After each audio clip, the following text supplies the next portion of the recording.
The best of the week on Relevant Radio. One of the things you're not going to hear anywhere else is the talk of an indulgence that you can get this Jubilee. And I want to plug you into this. I don't know if you know this, and I really do want to encourage you to take advantage of it. You know, the Holy Father has declared this year a Jubilee year. And with that Jubilee, right, comes this extraordinary opportunity, something that's really quite rare, and yet it's really powerful. You may not see it again in your lifetime. It's a double plenary indulgence.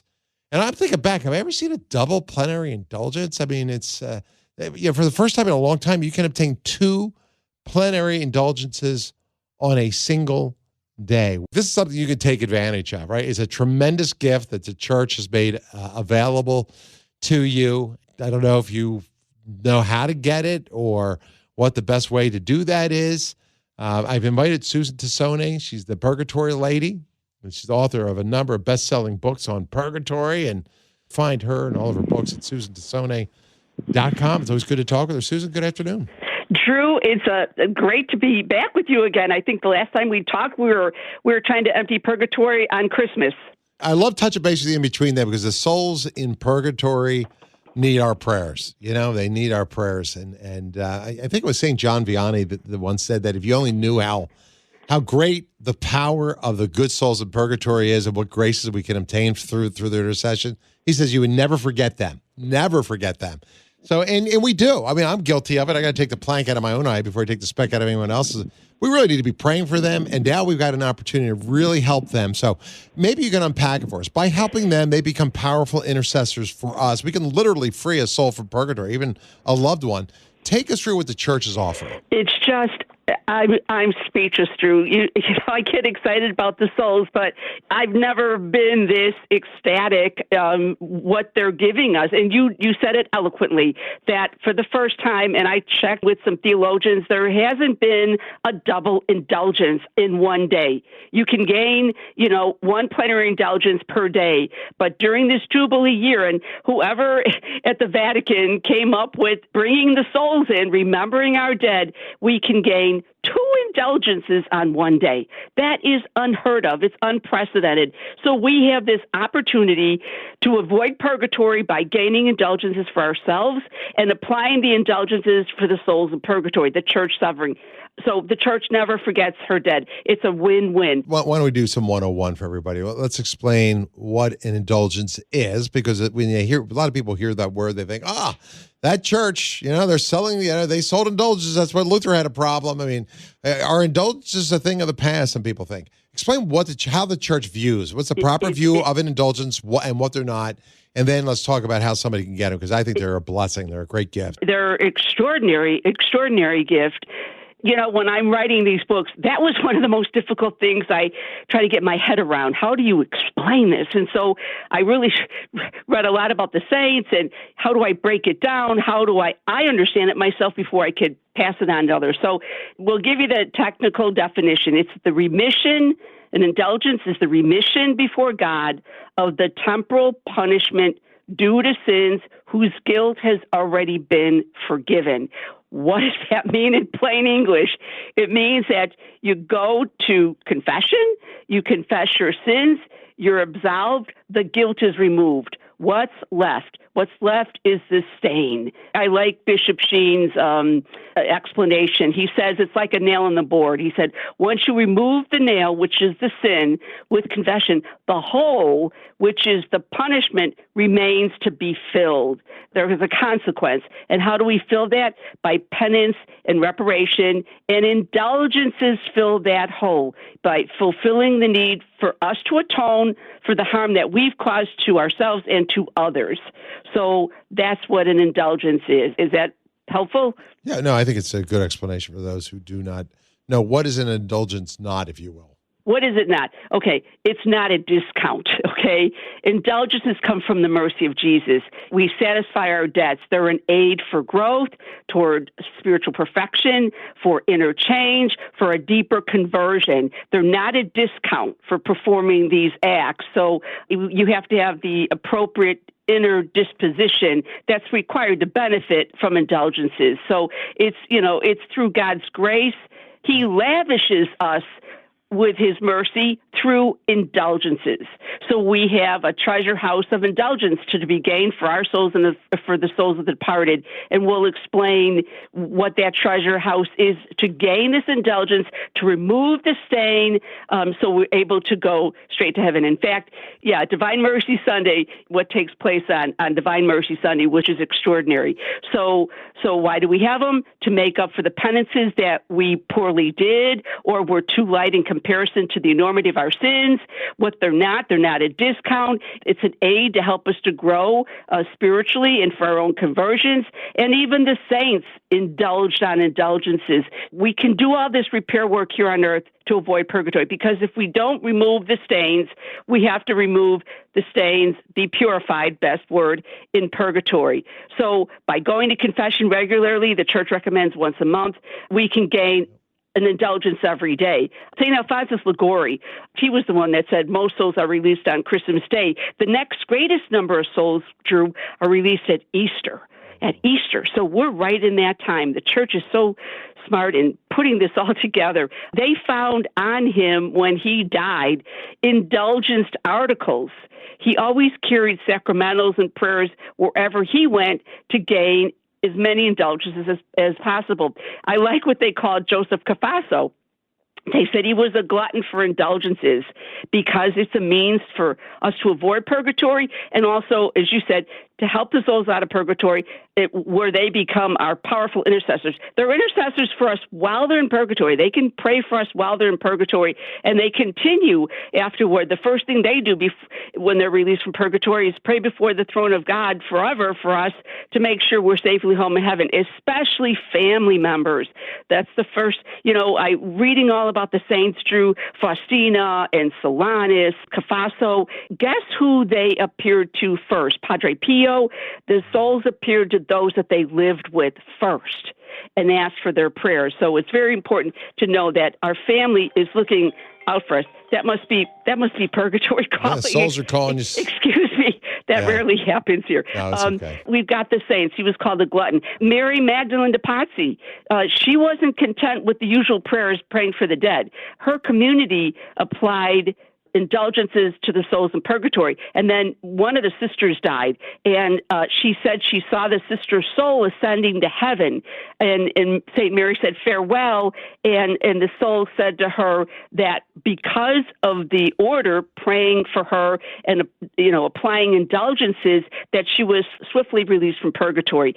So as a result of that, it was it was enkindled in their order, in that convent, to have indulgences applied. It's so exciting, Drew. And, I have to put my money where my mouth is. I've been calling it doubling up. I have been doubling up, doing what the church is asking us to do to help the souls in purgatory, to give this Jubilee indulgence to them, which is what? First, what do? You go to confession. And then after you go to confession, within, I think, once a month, you can gain an indulgence every day. But with the requirements that they're asking us to do to gain a second indulgence is to, go to confession and then go to Mass. And I'll tell you, I just did this yesterday. Went to Mass. I was at St. John Cantius here in Chicago. And then I jumped on the bus and I got over to Holy Name Cathedral to gain the second indulgence for them. And the reason I didn't stay at John Cantius was because the church says that we need to go to a Jubilee church, a designated church, at least one of them. So I hopped over to Holy Name, went through a second Mass, received the communion, did the prayers for the Pope, and then you do an act. An act could be, we can go through what the acts are, numerous things. I did the rosary, I did the stations. There was a woman that just lost her sister. And I was anxious to get home because I was in church for several hours. But I knew I needed to take her out for a cup of coffee, and that's what I did. So, you do an act of charity, and that soul gets that second indulgence. There's another indulgence that's really extraordinary that you can gain for somebody who's died. Maybe your parents, maybe a sibling, maybe a child, maybe somebody you love, maybe your grandparents. And here's what the Apostolic Penitentiary, which is responsible for the indulgences, said. Penitentiary. It says this, quote, the faithful who have carried out an act of charity on behalf of the souls in purgatory, if they receive Holy Communion a second time that day, can obtain the plenary indulgence twice in the same day, applicable, though, only for the deceased.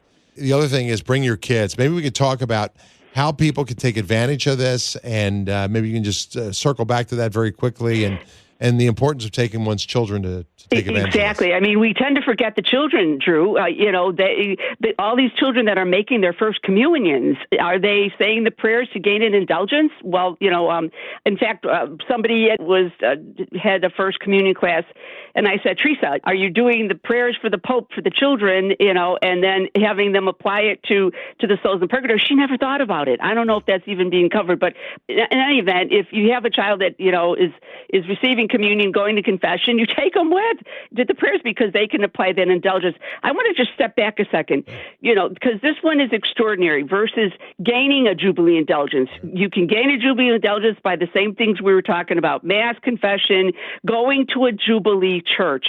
Now, if you want to step it up and you want to, take advantage of the double indulgence, you go to a Jubilee church, and you can go to you could stay at the Jubilee church, or for me, I went to one church that wasn't Jubilee, and I went over to the cathedral that was Jubilee to gain a double indulgence for the souls in purgatory. So remember, we can gain a Jubilee indulgence, but you can also gain a double indulgence if you're able to do so.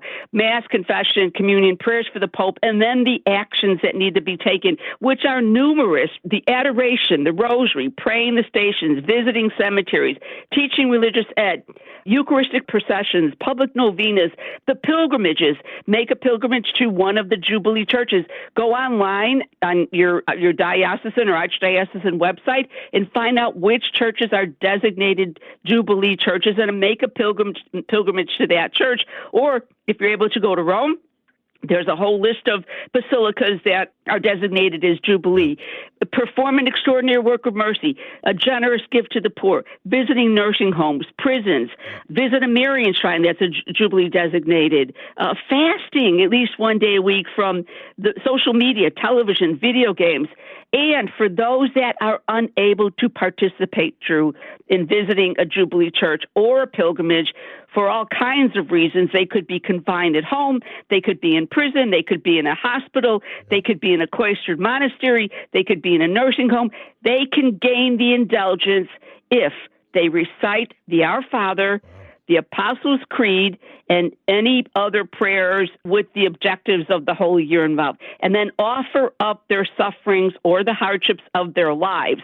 And in my view, that's probably the easiest way to gain it, Drew, because they're stationary. They can't get out, and they're able to do it right where they're at. I'm glad you brought that up. Such an important point.